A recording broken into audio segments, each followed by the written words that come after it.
सभापती महोदय, सन्माननीय आमदार प्रवीणजी दरेकर हे अतिशय भावुक आहेत. अतिशय समाजाच्या खालच्या स्तरापासून काम करता करता सहकार क्षेत्रामध्ये प्रावीण्य मिळवलं आणि आमदार आणि विरोधी पक्षनेतेचं त्यांनी मान सन्मान घेतलेला. त्यांच्या मनातली जी गरिबाविषयी असलेली जी भावना आहे ही निश्चितपणे या ठिकाणी लक्षात घेतली जाईल. एकूणच हे प्रकरण न्यायालयाच्या कक्षेत आल्यामुळे अडचणी निर्माण झाल्या आहेत. माननीय प्रवीणजी दरेकरांनी मधल्या काळात जी मान्य न्यायालयाच्या आदेशानुसार जी काही बांधकामं तोडण्याची मोहीम घेतली होती आणि लोकांची एकूण भावना लक्षात घेता ओरड लक्षात घेता प्रवीणजी दरेकरांनी मला फोनवरून सांगितलं आणि दुसऱ्या क्षणाला ते काम थांबवलं. परंतु त्यावेळेला मी माननीय मुख्यमंत्री मोदयांच्या बरोबर बैठक घेऊन त्याच्यातून मार्ग काढू असा मी शब्द दिला. आजच मला प्रवीणजी दरेकरांचे पत्र प्राप्त झालेलं आहे. त्यांच्या म्हणण्याप्रमाणे त्या नॅशनल पार्कच्या सभोवताली 2-3 घटकांची जमीन आहे. ती सुमारे 30 एकर जागा आहे आणि या 30 एकर जागेमध्ये उर्वरित लोकांचे जे प्रश्न आहेत ते संपुटात येणार आहेत. सभापती महोदय, सुरुवातीला 11,359 अतिक्रमणधारी लोकांचे क्लेम तयार झाले. त्याच्यातले 299 लोकांचे पात्र अजून ते पुनर्वसन प्रलंबित आहे. दुसऱ्या टप्प्यामध्ये 13,486 अतिक्रमणधारकांचे प्रश्न आहेत. मगाशी प्रवीणजी दरेकरांनी म्हटल्याप्रमाणे हे national Sanjay Gandhi national park हे नामाधिकरण फार उशिरा झालं. या जे एक बाग होती कृष्णगिरी पार्क म्हणून त्या ठिकाणी ओळखला जायचा. आता त्या परिसरात मुंबईचा विस्तारच तिथपर्यंत गेला नव्हता आणि नॅशनल पार्कची निर्मितीच झाली नव्हती. तेव्हापासून काही घटक तिथं राहायला होते.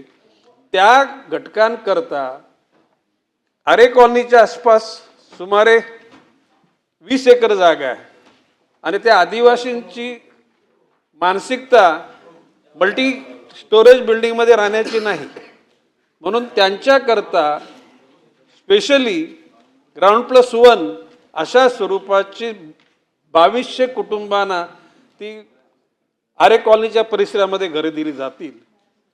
माननीय मुख्यमंत्री मोदयांच्या कार्यालयाशी संपर्क साधून उद्या 2 वाजता मीटिंग लावलेली आहे आणि जरा 1 मिनिट 2 वाजता तो मीटिंग लावल्यानंतर जो आपण उल्लेख केलेला आहे फकरुद्दीन शेख आणि इतर दोघांचा, आपण त्याची संमती पत्र घेऊन या उद्याच्या बैठकीमध्ये.